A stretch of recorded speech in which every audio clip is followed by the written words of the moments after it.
Good evening, everyone. Welcome to York Observatory's special Science Odyssey Astronomy Jeopardy TeleTube, the online astronomy and astrophysics program written and presented by the students, faculty, alumni, and friends of York University.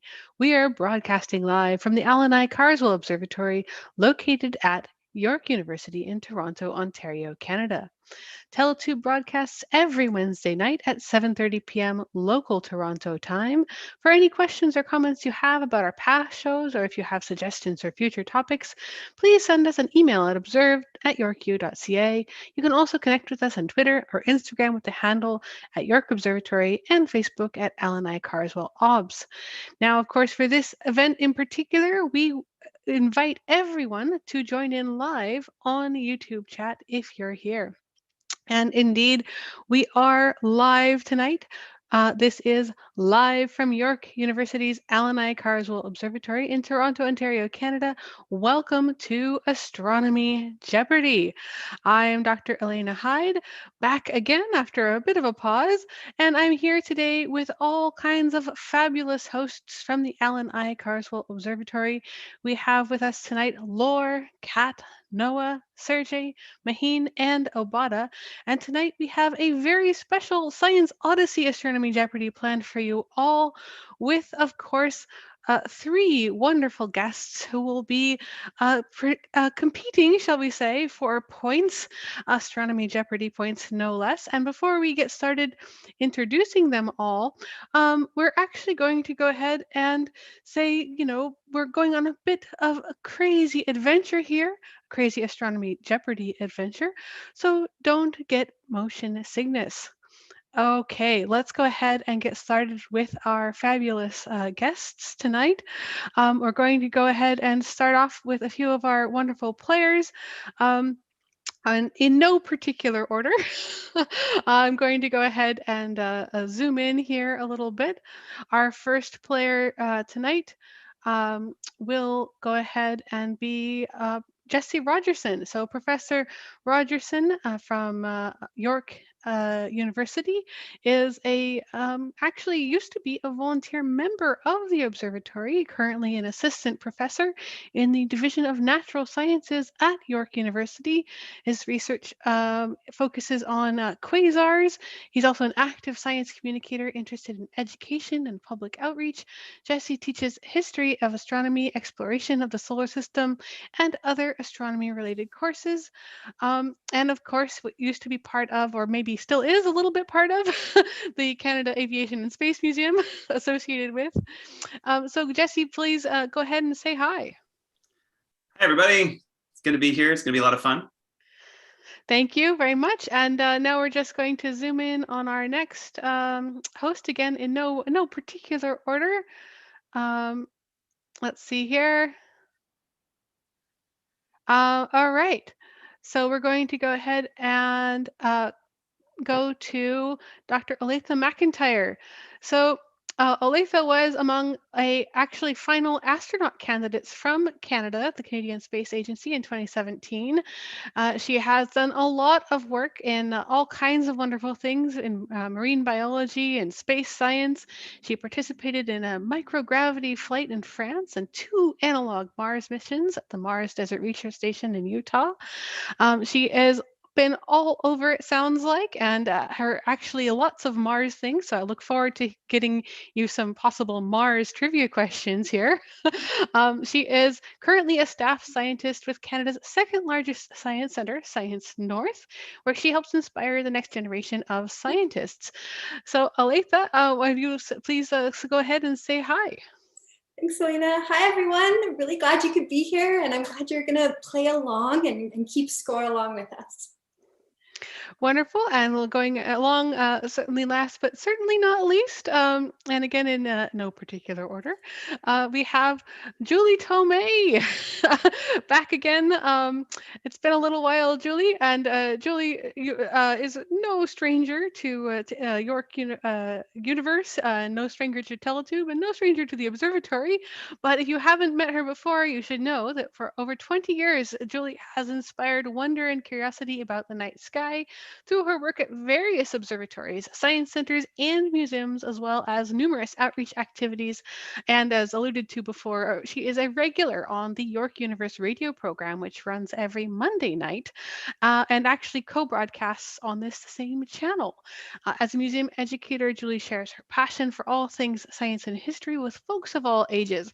So please say hi, Julie. Hi, everyone. It's great to be back. Looking forward to this.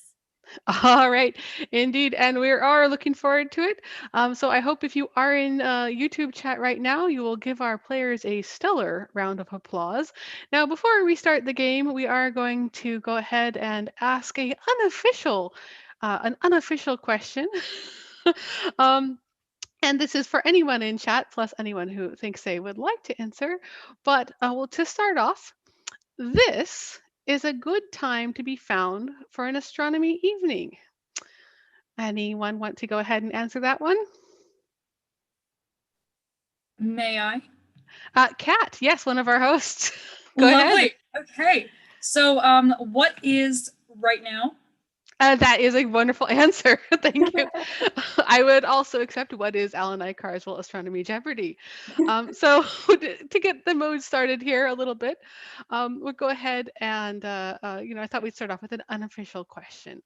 So before we get going with our actual game, we do need to give you a little bit of the rules. And just in case anybody is wondering, all of our guests can be reached actually on social media. So we have included their Twitter hashtags here if you would like to follow them on Twitter for good astronomy content.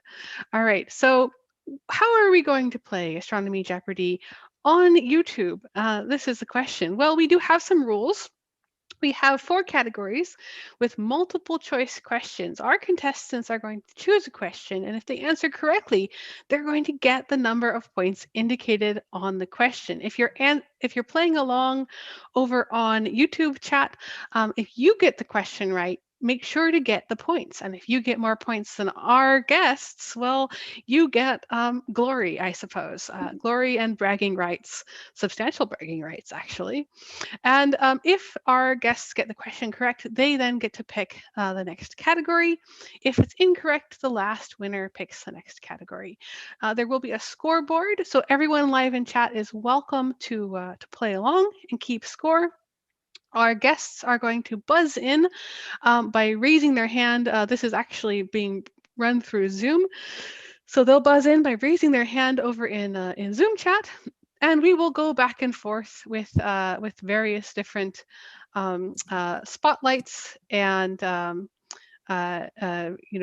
features to make sure that we follow along with them as best we can as we go. So let's see if we can get to the game board. All right, so everyone is all good with the rules? Yes. Ready. Ready. All right, so here is our official Astronomy Jeopardy game board. Now, as we go through these various categories, the hosts will take turns asking you questions. As you see here, we have to start up at the beginning in the 100 spot, and after a category has been cleared, we can move on to the next questions, which are worth more and more points as you go down. So as we run this, we will be trying to keep score on that left-hand side. So if you're keeping score along with us, just be aware of that. So we're going to go ahead and pick some symbols to keep score with here. And I believe we have a star for Olathe. And Start of the show. It's a pretty good one. And we'll give Jesse the check mark. I believe you said you had no preference still? Check works. And Julie, you will be arrow. All right. And as long as the arrow doesn't point to me saying I'm with stupid, it's all good. That's exactly what I was thinking, Julie, is like, it's like point to I'm with, but then who is it pointing at? I don't know. If you don't want pointing at my name. If you don't want the arrow, the other option is heart. It's all good. All right, so we'll keep this. The X marks a question that nobody got right. So if the answer is incorrect, it'll be marked with an X. And we'll keep track on this little mini scoreboard on the left. Your symbol will go down if you go ahead and get those points. So what I want to Alrighty. say is that whenever I play Jeopardy following along on TV, I'm always going and I get like all the questions wrong, except when they have those like astronomy based questions, and I'm like loving it. And so like this is exactly what I've always wanted Jeopardy to be, Nice. an all astronomy Jeopardy. So I'm happy about this. Well, all we needed to do was replace all the questions with astronomy questions, and then it turns out wonderfully. The perfect game. It is the perfect game. I am very, very glad. I'm glad you think so now. We'll see how it goes. So as we mentioned before, this game does have 4 categories: stars, galaxies, planets, and physics. And we will go through them one by one. So without too much further ado, let's go ahead and get started. Now, I did a little bit of a random number generator beforehand. It is the only fair way to assign points. So we are actually going to be starting off with Jesse. So you are going to be picking the first category. So let me just go ahead and there you go. All right. Okay. I'm excited. I get to choose the first category. They're all so interesting. I think the one that's closest to like my area of like expertise would be galaxies as a quasar person. So I'm going to go with galaxies. Wonderful choice. Who doesn't love galaxies? We live in one. Okay, so galaxies for 100 coming up here, and your question is going to be asked by Laur. Go ahead, Laur. Let's all pay an astronomically amount of attention to this question. The universe is estimated to be this age. Very good. And now you can go ahead. I forgot that I had to raise my hand. Oh no! I didn't forget. So as seen in perhaps our YouTube players can't quite see, but players do have to buzz in. So although Jesse did get to pick the question, he did not in fact buzz in first.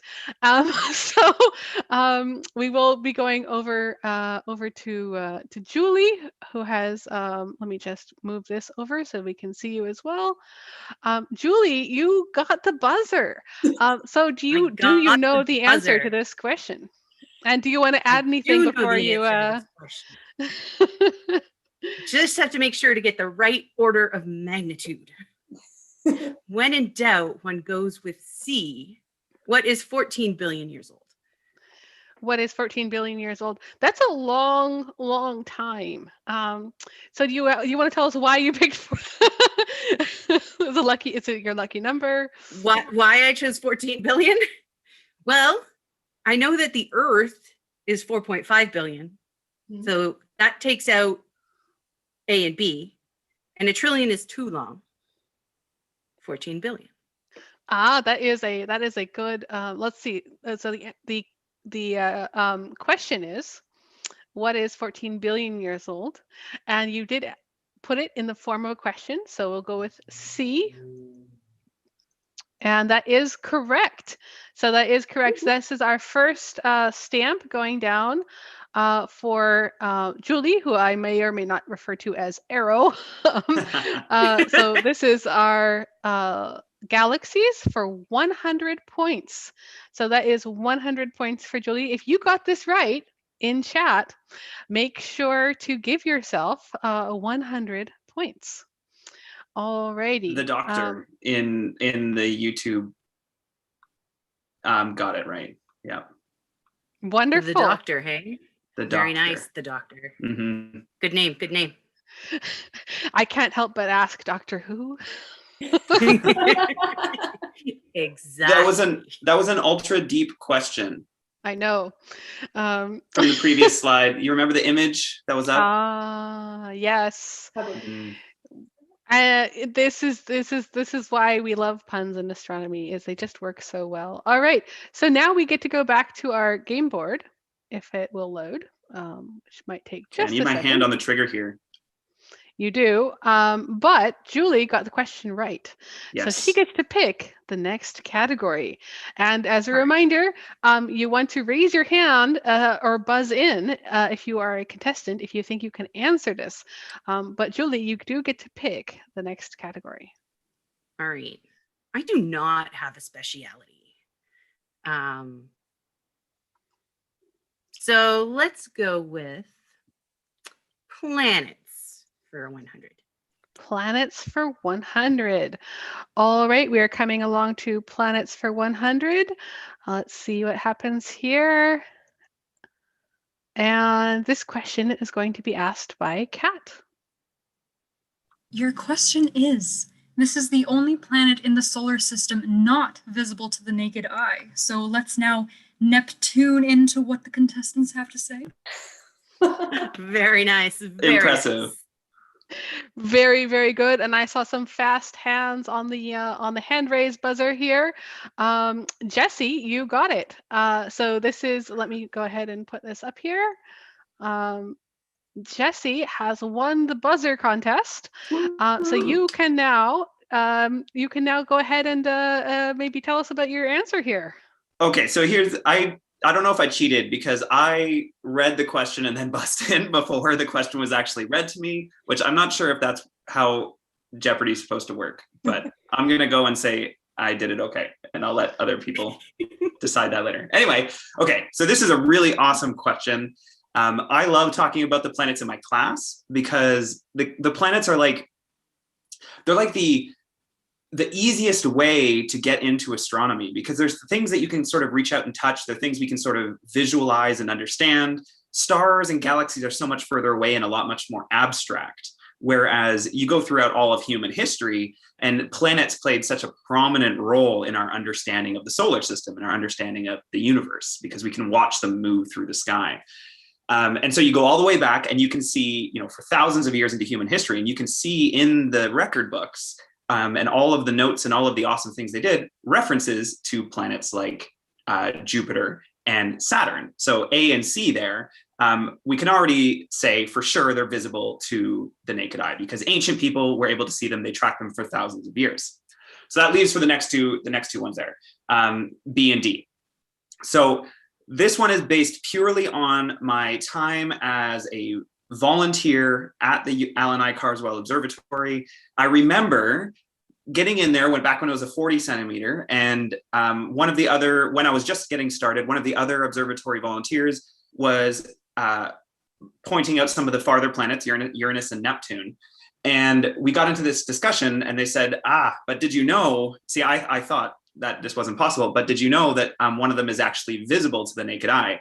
And I was like, this is amazing. I didn't realize you could do this. And so I learned that night that the answer to this question is B, what is Uranus? Oh, sorry, D, what is Neptune? No, that's not what I meant. I have this great long story and then I say the wrong answer. We'll go ahead and give you your actual answer, which you were trying to say. Nice. But you did get out. So I believe your final answer is D, what is Neptune? I don't know why I said C. B. D is the answer. What is Neptune? All right, and you're sure? I am sure. Okay, well, we do have a few people in chat disagreeing with you over on YouTube. We'll have to see, is it correct? And, let's see. It is correct. You did get it after all. So Yay. Congratulations. And this I'm means breaking all the rules. I'm giving wrong answers and chiming in too early. I gotta rein this in. So this is planets for 100. And if you're over in YouTube chat, make sure to give yourself 100 points if you got this question correct. Okay, so that is planets for 100 gone. Let's head back to the game board and see what other kind of trouble we can get into. Jesse, leaving your hand up. I know. With a buzzer. You did win the question. It was a little bit on the line, but we'll give you the points. That being the case, you do get to pick the next category. And you actually have stars for 100, physics for 100, and you have galaxies and planets both at 200. Okay, I wanna get a taste of all of the categories. So I'm gonna go with stars for 100. Stars for 100 it is. Here we come along to stars for 100. Let's see what the question is. And this is going to be asked by Noah. Thank you for launching this question, Professor Hyde. So you're all a bright bunch. So let's see who can answer this question. These are anchored bright features extending from the surface of our sun. That is a wonderful question and a wonderful way of asking that question. I saw Olathe's hand shoot up. So you have won the buzzer, Olathe. Let me just go ahead and make sure you're on the video here. You've won the buzzer. Can you answer this question and why? I'm not completely sure. I think I kind of have like something in common with stars. So why are stars like, why do they have trouble staying focused? Does anyone know? What? I don't know. Because they're always spacing out. Yeah. I have that problem too. It's a thing. But I don't know. I'm just, I'm kind of like going out on a limb with this one. I'm thinking, I know there are magnetic field lines coming out from the sun, but they're not really bright in and of themselves, right? So I'm thinking it's not the magnetic field, because that's not bright in and of itself, but plasma, which is the state of matter that the sun is in, like the hydrogen in the sun is in, is more dominated by magnetic forces than gravitational forces. So I know the plasma can kind of follow along those magnetic fields. So I know it's not solar wind. I can rule that out. I can rule out the magnetic fields. And I don't think the solar flares are anchored. I think they can kind of like blast straight out, right? Because they can interfere with stuff on Earth. So I'm going to go with, what are solar prominences? Excellent. What are solar prominences? That is in the form of a question, so you have put it correctly. Now I see a few people in chat giving their best guesses as well. So if you're, I think we're ready. Let's go ahead and see what are solar prominences. Option A. It is correct. It is correct. So we are now 3 for 3. Excellent work by our brave, intrepid guests here. I wasn't sure if I would have gotten that one correct. Olathe, that was stars, right? Yes, that was stars. Okay. The star and the star. That is 100 points. For Olathe going down here. So if you got that question right, get yourself 100 points. Okay, now we've got to head on back to the game board, and Olathe, you got that right. So now you get to pick the next category. I'm gonna stick with stars. Stars for 200. Aha, breaking the trend. I love it. Adventuring out into the 200 realm. Stars. For that question, it makes me scared of star questions. So we'll see how this goes. 200. Coming up here, we've got, let me just make sure that this is correct. Stars for 200. And this question is going to be asked by Sergiy. Remember to social distance and give the other participants some space. Anyway, the question in front of us is, this is an unstable supergiant star located in the constellation Orion. Good luck.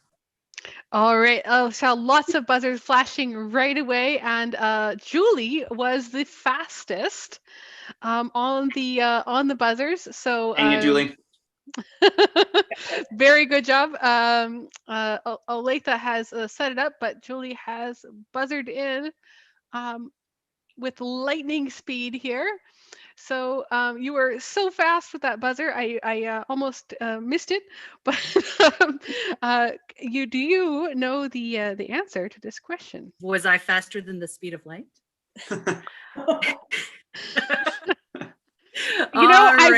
I wouldn't be able to tell if you were.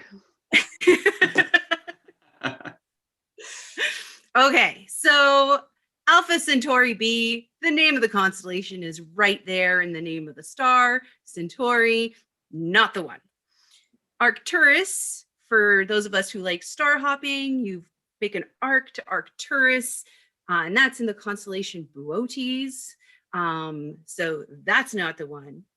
Everyone knows Polaris is in Ursa Minor, so that leaves Betelgeuse, or as some people like to pronounce it, Beetlejuice, Beetlejuice, Beetlejuice. What are you doing? No! All right. That was not actually in the form of a question, though. Oh my gosh. Oh, what is Beetlejuice, Beetlejuice, Beetlejuice? You're definitely. I have to say, I did love that movie. So, it is not in the form of a question quite, but you're so close to the line. If I gave Jessie the other one, I have to. I was you just this gonna one. say, if you gave that to me, you got to give that to her. So if you have put either Beetlejuice, Beetlejuice, Beetlejuice, or what is Beetlejuice over in chat, you're voting along with Julie. And what is Beetlejuice is the correct answer. The correct answer. So this is 100% correct. If you got this correct, this is stars for 200. So get yourself 200. Man. 200 points. And this is, let's put this up here. Is that a picture Stars showing for 200. The cool thing is the Beetlejuice starts with B, but it's not the blue star, it's the red star. Yes. Is that a comparison photo of the constellation with Betelgeuse brighter and dimmer? This is actually Beetlejuice. So if we had one more, we could do Beetlejuice. I did not think about that before. That was my error. But yes, this is the brightest and the dimmest points of the star Beetlejuice, which a lot of us were watching with great interest to see if it might explode. It did not, or did not, however many years ago the light left, but it is a red giant which is at the end of its life and might explode at some point. Okay. And of course, at some point, very soon, could be any time in the next very long time in human terms, but very short time in astronomical terms. Yeah, some estimates something in like less than 5 million years, like a million years or less, something like that. Anytime now. Yeah. All right, so that sounds like we've got that locked away. So let's go back to the game board. Oops, I've got a. That one was like 200 points. See, this is the thing: is that the first questions in the first top, like they're good, but I gotta get those. I gotta get on those questions that are worth more, because that's how you win. Well, you will get another chance here very shortly. Julie got the question right, so Julie, you get to pick the next category. So are you going to go stars, galaxies, planets, physics? What is your pick your astronomical poison? The physics category wound up as do math in your head the last time I played, which never works out well for me. So let's go with physics for 100. Here we go. Live on the edge. All right, living on. Julie. Living on the edge for physics. I have changed it to be a little less mathy, but we'll see how it goes for everyone. This is physics for 100 points. And this one is going to be asked by Maheen. Thank you, Dr. Hyde. Well, I hope you take this next question seriously. Okay. So the question is, this is the name for the speed that must be exceeded in order for rockets to escape a planet's gravity and get into space. Indeed, I do hope they take it seriously. They were certainly very seriously fast on their buzzers. Jessie, you managed to squeak in just before Olathe, so you are going to get the chance to answer this question. Let's see here. And Jessie, do you know the answer to this question? I believe that I do. Now, there's some really good answers that are up there already, so I'm just going to go through them. So the speed of sound, that is how fast sound can travel through a medium. I think and it's a really fun one to use. I remember learning about it in like high school physics, and you could use it you remember the old thing where you like count the seconds from when you see the lightning to when you hear the thunder, and you can like get how far away it is? That like that's not exactly how it works. It's not exactly seconds, but it's a fun thing to use, and you can actually calculate roughly in your head how far away a lightning bolt was just by knowing the time delay. But this also it relates to like the pressure, the temperature, things related to the atmosphere. That's not our answer in this question, to this one here, to escape the planet's gravity. Are you saying you like doing math in your head? When it means I can calculate where lightning bolts are, then yes. Not the speed of light. Speed of light is way faster than you would ever need to escape a planet's gravity. Although if we were a black hole, then they would be one and the same. But that's not, we don't need to worry about that. Terminal velocity is really fun if you are a skydiver, or if you are maybe not a skydiver, maybe you're a rocket engineer and you're sending a spacecraft back to Earth, and it hits its own terminal velocity, and then you need parachutes and stuff like that. Terminal velocity is not the answer. The answer to this question is, of course, D. What is the escape velocity? All right, when you said it correctly. So I actually realizing reading these that we should have made option C the speed for light, but it wouldn't make any difference for you because you've chosen option D. What is the escape velocity? And this is well, let's see what we got here. Option D, the escape velocity. Yeah, what a missed opportunity. It is correct, though. You do get the points. And anyone in chat, if you're playing along, this is 100 physics points. Which you That's right. It is 100 physics points that you putting my claim. Physics undergrad to good use. All right, so that is 100 serious question. 100 physics points for Jesse. And we'll go back to the main board. So Jesse, you are going to get to pick the next category, and you have several 200s and one 300 to pick from. I'm not going to go too crazy here. Let's do. Wait, okay, there they are. Okay, let's do galaxies for 200. Galaxies for 200 it is. Let's see, galaxies for 200. I'm just trying to keep track here. I believe this question will be asked by Obada. All right, so we hope you can say constellation hydrated and answer this question. These are some of the youngest types of galaxies. Oh my gosh. It's challenging. It's challenging. Who's going to... Oh, Olathe. Oh no. Olathe is going to try. Good job. All right. I've got the odds are good. They're 1 in 4. I mean.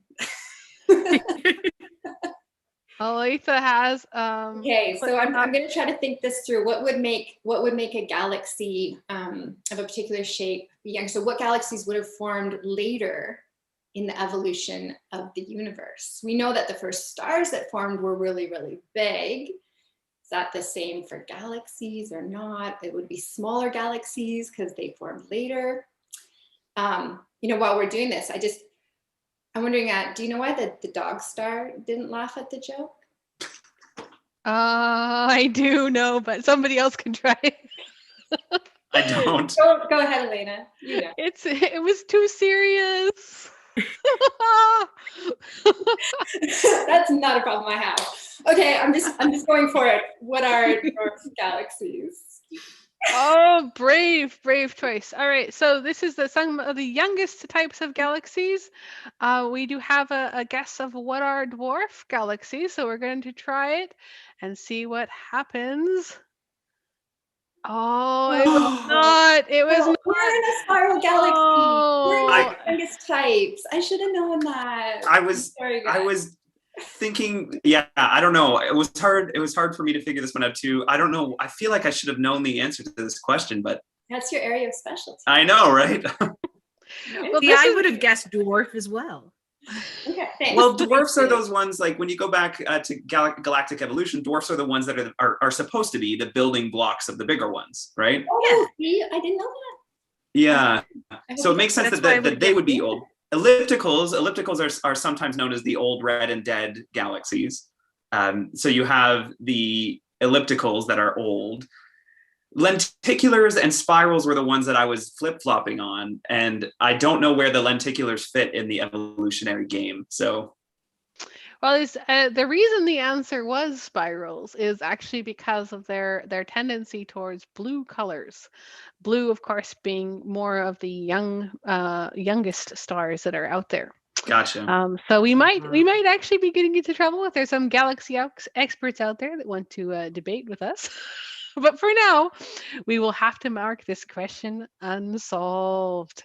And it's a tricky one. So if you got this question right, give yourself 200 points in chat. Props to Olathe for going for it. Very brave, very brave. All right. So according to the rules of our game, we go back to our last correct winner. I believe, Jesse, that is actually you. Unless I'm remembering incorrectly. I think so. All right. So that does mean you get to pick the next category. So are you going to go for a 300 or a 200? No, I'm not. No, we're going for planets for 200. That's what we're doing. Planets for 200. Okay, we're trying to complete the block right across the line here. That's exactly right. So basically, we're going for a full block set, chock-a-block. This is planets for 200 coming up. And this question will be asked by Laur. With the stars and skies, will you be able to spy with your naked eye what the answer is? This typical object is closest in size to a typical white dwarf star. Aha, very interesting. We had two hands go up almost at once. Julie, you were just a little faster. So I'm going to go ahead and say, you probably got it. So we're going to go ahead and let's see if I can get you back on highlight. Julie, you're so fast. Do you know the answer to this question? I don't actually. We're starting a good tradition here of taking a guess. Yes. Okay. So, see if we can puzzle this out. Vesta's an asteroid. Vesta's pretty small. So I'm going to go with not Vesta.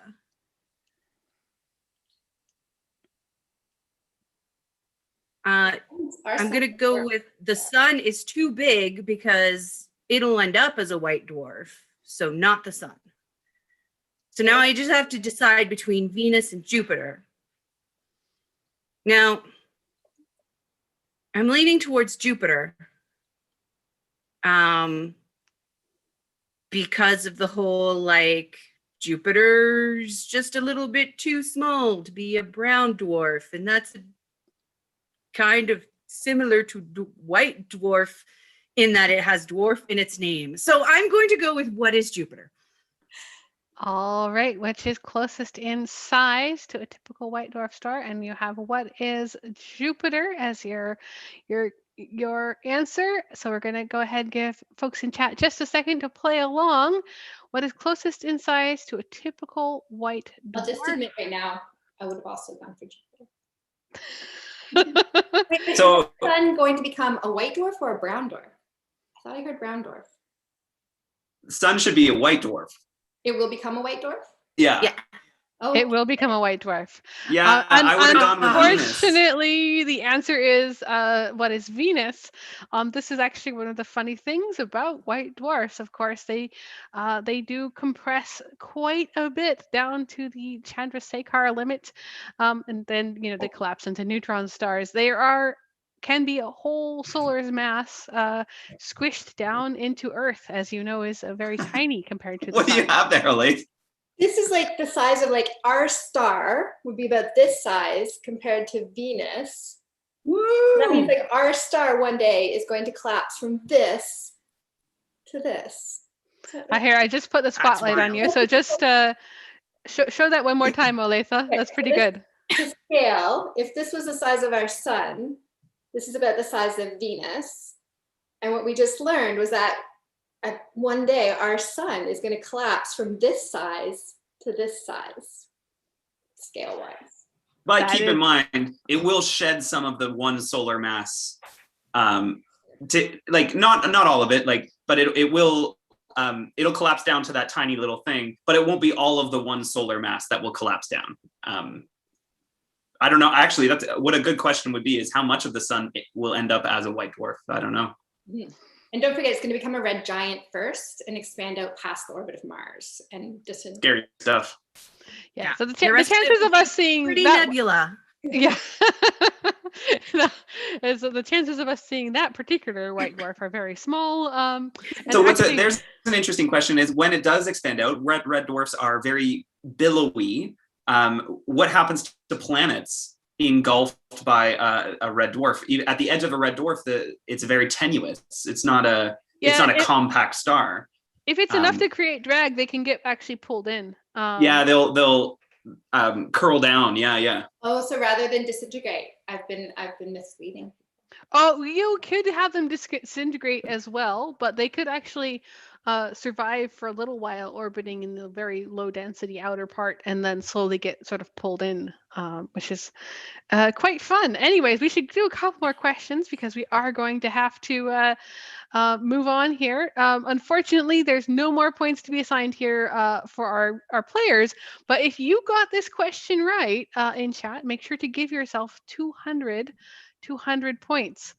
So now we go back to our last correct guess. Was that still you, Jesse? Oh my gosh. Okay. So all right, so we have had a little bit of bad luck here, but I believe you get to pick the next category again. I don't know if you're just picking All right. categories that people can't answer, but let's complete it. Let's do physics for 200. physics for 200 it is. All right, here we go. Physics for 200. And this question is going to be asked by Kat. So I've run out of puns, but I do have a joke. So how do you know when the moon is going broke? When it's down to its last quarter. Oh. So sorry. Anyhow, your question is, this year saw the launch of the Voyager 1 space probe, the first man-made object in interstellar space, confirmed beyond the heliopause in 2013. All right. Well, I saw, Jesse, not only did you ask this question, but you got your hand up first as well, or you picked this question and got your hand up first. So let me, and you've already got the spotlight. So do you know the answer to this question? I think that I do. Voyager is one of my all-time favorite spacecrafts for a variety of reasons, but looking at these answers, there's some so interesting ones there. So the first one there, what is 1957? That's of course the launch of Sputnik, and that was our humanity's first time. The Soviets launched Sputnik, and it was humanity's first official foray into orbit around something. So it's definitely not A. I'm not sure what. I can see that the pattern here on all the answers is the 7, and I'm not sure if that was to throw us off or anything. But I don't know what the 2007 one would be. I'm trying to think in my head what launched in 2007, and I can't think of anything off the top of my head. And same with 1997. I can't think of anything that launched off the top of my head. But what I do know is that the Voyager spacecrafts, Voyager 1 and Voyager 2, they were launched at the same time, well, within a couple of weeks of each other.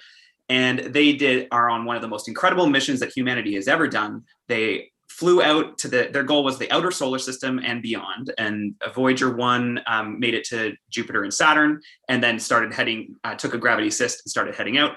Voyager 2 also did Uranus and Neptune, took a gravity assist and started going out as well. They went opposite directions, up and down out of the plane of the solar system, and are now in the heliopause, both of them actually, or beyond the heliopause. 2013 was Voyager 1, and 2018 was Voyager 2. Anyway, what I do know is that they launched before I was born, and that was way back in the year of 1977. So the answer to this question is, what is 1977? All right, let's see how we go here. What is 1977? And for folks over in YouTube voting, I see a bunch of people getting their votes in, so I think your chat might have actually helped them pick the answer. Because this is in fact correct. So this is the right answer.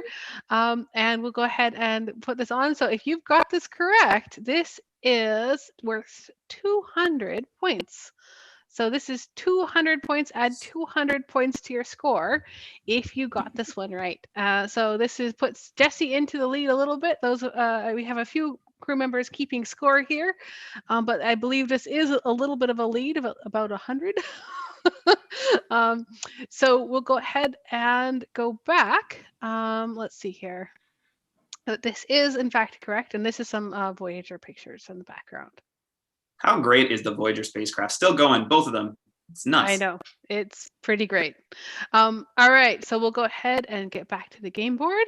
And you did get that question right, so you're going to get to pick the next one, which means we've only got 300s left, so it's going to be a 300-point question. It's high stakes now. Okay. High stakes. Hey, all right, Jesse, people. you still have your hand up. Oh, yeah, sorry. Okay. I can't just keep it up and then get official. Nope. Yeah, okay. Nope. Let's go back to the far side. Let's go to the stars for 300. Stars for 300. All right, coming up here, stars for 300. Here we go. And this question is going to be asked by Noah. Thank you. So I actually also have another cheesy space joke for you. And that is, where can you park your spaceship? And the answer is at a parking meteor. Oh! And your question is, this object is thought to be one of the brightest types of stars. That is a very good riddle. And I saw some hands go up right away. Olathe, you were just in the lead here. So let me go ahead and grab your spotlight. So you should have the floor. Do you know the answer to this question? I think I actually know this one. I'm thinking back to the Hertzsprung-Russell diagram. And it has, temperature along the x-axis and luminosity along the y-axis. And I remember seeing some blue giant stars up high there. I know the red dwarfs, definitely not the brightest.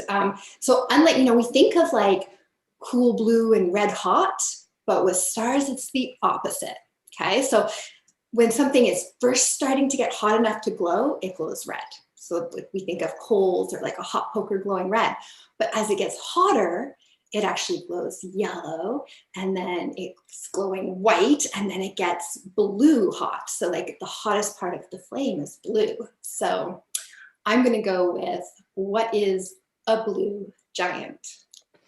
All right, I think that's locked in here. So we've locked in option C. What is a blue giant? And if you're playing along in chat, make sure to keep in mind this is worth 300 points. So we'll see. Also, what do stars say to each other when they want to apologize? Ooh, what do stars say to each other when they want to apologize? I'm starry. Yes. All right, in case anyone missed it, Julie got that. So Julie, please repeat. I'm starry. Yay! That's awesome. Like that answer deserves like an extra 50 points. Just All right, but in the meantime, starry or not, here we go. What is a blue giant? Is correct. All right. I love the HR diagram. And Man, it's so cool. Me too. And you will see your blue giants up on the right-hand side here. This is one of the sort of traditional astronomy plots. And let's see if we can get a stamp going. Speaking of stars, it just happens to work out really well because Olathe's stamp is a star. So that is 300 points. 300 points for Olathe on this category. So that's very, very good job. And we've got stars all over. Our Olathe and I are tied, I think. Rigel, Mhm. Rigel is the blue star in Orion that starts with R. So remember we learned about Beetlejuice, which was the red star, the red giant, started with B. So it's a good way to see stars that are different colors. Check out Orion. Oh yes, it is absolutely, and a lovely constellation. Okay, so we've got. Let's see if we can pick up a few more of these. We don't have a ton of time left, so what we'll try to do is we're going to try to finish off this 300 row. We might not get to the 400 questions for this particular set. We could motor through them and just like go super fast. Although then people wouldn't be able to play along with us, I suppose. We will try to go fast enough to get these last row. All right, planets for 200, and I'm actually just forgetting. 300. Planets for 300 is the only option open. So if it's, okay. Noah, I think you asked the last question, didn't you? Yes, that's correct. All right, sorry, I'm losing track of people here. Planets for 300. And this question is going to be asked by Sergiy. Laughter is not only the best medicine, but is also the best mercury. Anyway, the question before us is, this object has the most artificial satellites. All right. Very good question. And we have Julie with a lightning flash on the hand raise. How'd you do that, Julie? Let's see here. I was just ready. I didn't even read the question. I'm just like, I'm going to try to answer it. Wait, artificial. Like, satellites, great. And then I was like, artificial. Oh, okay. Yes, well, and as a little background for all of our guests, I did make sure to ask them about which planet they thought had the most natural satellites in advance. So you've all been properly tricked. Julie, do you know the answer to this question? I'll see if I can, work it out. I mean, all these artificial satellites are coming from us. Juno's at Jupiter. I think that's the only one that's there right now.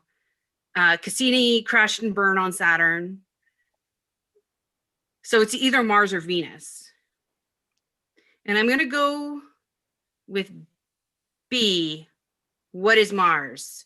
Because there's a whole bunch of stuff that just arrived there orbiting from different places on Earth.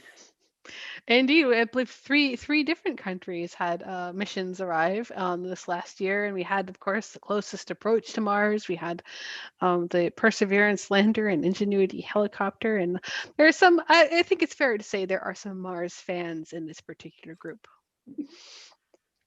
All right, so if you're playing along in chat, feel free to disagree with us and go ahead and post your votes in. Julie, you've locked in option B. What is Mars? I kind of feel like Earth should have been on this list, though, like this object has the most artificial satellites. That would have been really easy question. All right, so this is correct, and honorary point to Olathe for pointing out that Earth does exceed this the number around Mars by. And how many does Earth have artificial satellites? I asked that question when I was taking a course on satellite communications, and the instructor said, I don't know that anyone actually knows. We're tracking like even things like the size of a toothbrush down to the size of a toothbrush, aren't we? For like the space debris issue. So like they know. Someone knows. All right, so moving along here, we've got a planets. This was planets. Yes, this was planets for 300. Goes to Julie. So Julie, I believe this actually puts you in the lead, but I'm not keeping score. Julie pulls ahead. So that's why I clicked in so fast. All right, so that gets Julie 300 for planets. And let's go back to our game board. So you got this answer right. It is Mars, excluding Earth, of course.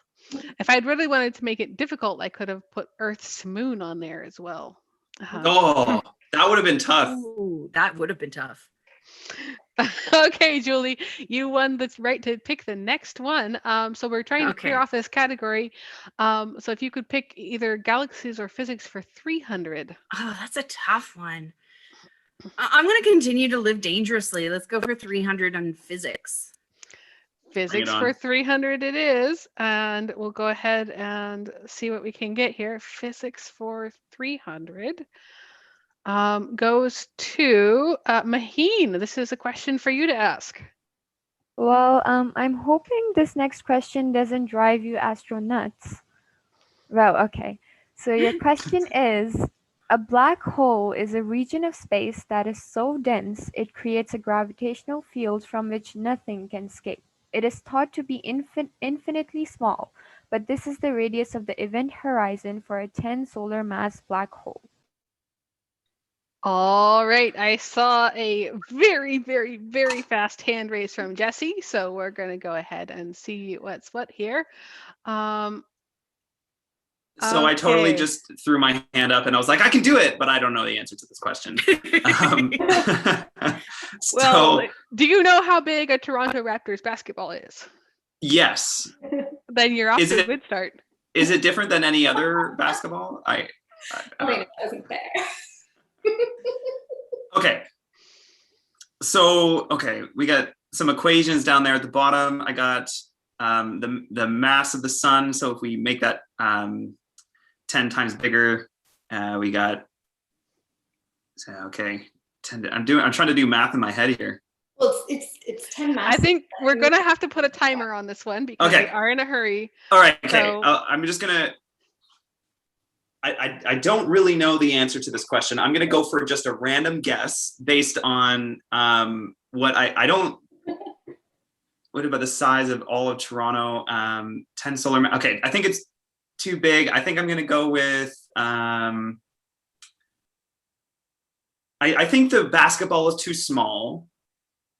I think from Toronto Union Station to the airport, I'm having trouble visualizing that. I guess that's like 10, 15 kilometers or so. Maybe it's a bit 20, maybe it's 20 kilometers. I'm going to go with what I feel like is a nice sweet spot here is something about the size of the stadium. So I'm going with C. What is about the size of Toronto Raptors Stadium? That's what I'm going with, even though. What is I about don't the know. size of a Toronto Raptors stadium? All right, so we have put a little bit of a time pressure under you because we are trying to hurry up here at the end of the show. So what is about the size of a Toronto Raptors stadium? If you're in chat, make sure to post your votes. And we'll give it a second. Let's see how we go. Nope. Thwarted. So unfortunately, this is not correct, but I am going to, Olathe, can you hold up your props from before? This is a good illustration. So this was the sun, and she has the Earth or a neutron star. Very, very, very, very tiny. The black hole, of course, has to be much, much, much smaller than even that neutron star. So a tiny, tiny dot on top of that neutron star. And the trick with this particular question is, of course, it did ask for the radius of the 10 solar mass black hole, which is about from Toronto Union Station to the airport. You actually did have the kilometers about right. I think you said 20 or so. Something like that, So yeah. That is ballpark the right number, and that is the right size. Which airport? I would have said basketball, so you're closer than I would have been. But it's infinitely small. All right, so unfortunately, we didn't quite get that one right, but that's okay. We're not here to get all the answers right. That's why I'm here. Well, I'm not here to get the answers right, so I'm doing okay. All right, so we will be going back, and we're going to finish off our last question here. I think we'll go ahead and end off this category so we don't go too late tonight. Let's see here, going back. And of course, lucky last question. We don't even have to have somebody pick it, but this is the last chance for a 300-point question. So galaxies for 300, and I believe that was Maheen that asked the last question. So galaxies for 300, this goes to you, Obada, if you could ask this question. All right. So before I begin, which stars wear sunglasses? Movie stars. Stars. Yeah. All right. So the question is, this occurs when a gravitational field distorts and magnifies light from distant galaxies. All right. So in this interesting case, we did have everyone's hand go up almost identically. So because this is the last question for the night, let me see here. Have I got 1, 2, 3? Olathe, you've got one less than everyone else in terms of number answered. So I'm going to give you the first shot at this question, and we'll see how it goes. I've kind of lucked out here because Science North is in Sudbury, Ontario, which is also the home of Snow Lab, which is one of the world's deepest laboratories studying the universe. And they study dark matter. And one of the ways we detect dark matter is by how its gravity affects light. So dark matter is called dark because it doesn't actually directly interact with light, but it's matter, so it has gravity, so it kind of indirectly interacts with light, I guess. Its gravity does. So we know that there's going to be gravity in the answer.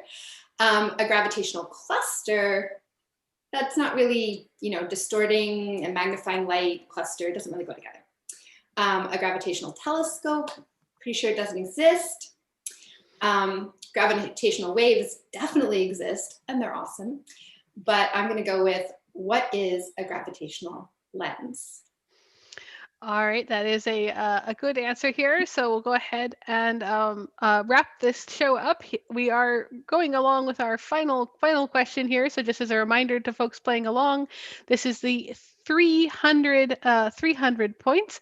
And as a reminder to our hosts who are keeping score, I will be needing those scores very, very shortly here. So Olathe's answer is D, what is a gravitational lens? And it is correct. It is correct. So if you got the answer correct, please make sure to put yourself with 300 points in chat. 300 points. So if you've got this right, make sure to put that in, and you will see if you've got anything that can beat our score. So now, of course, we are this rounds off our points getting session, I suppose I should say. And I'd say, congratulations, everyone. Let's go ahead and see who ended up with the most points. So you'll all just have to forgive me here for a second because I need to get to the What's interesting, Olathe, you're talking about a gravitational telescope. I never thought of that as a name, but a lens can be used as a telescope, right? Because it magnifies. A gravitational lensing magnifies. So you could, it's like an interesting way of calling it that. I'm going to give it to you, definitely. That's a good point. I was like, gravitational telescopes don't exist. This will trick them. But actually, gravitational lens, what is a telescope other than a lens and some stuff, right? Totally. So, in fact, we use them for quasar research all the time, right? You get some background quasars magnified by the foreground lens. Okay, so let's go ahead and tally up the points here. Do we have a points tally? Let's see. Noah, Kat, and Obada. Indeed. So we've summed up. I believe it was 700 for Olathe, and 600 for Julie, and 400 for Jesse. All right, so that was 700. 700. Congratulations to Olathe. Olathe. Congratulations. Congratulations, Olathe. Expected. Yay! And 600 for Julie? Yes, indeed. And how many for Jesse? 400. 600 and 400. All right, so everyone has done a great job answering these questions, of course, because they are worth more points as you go down. Getting the later questions right really brought back Olathe's point total with a bang, having 2 sets of points in the 300 category.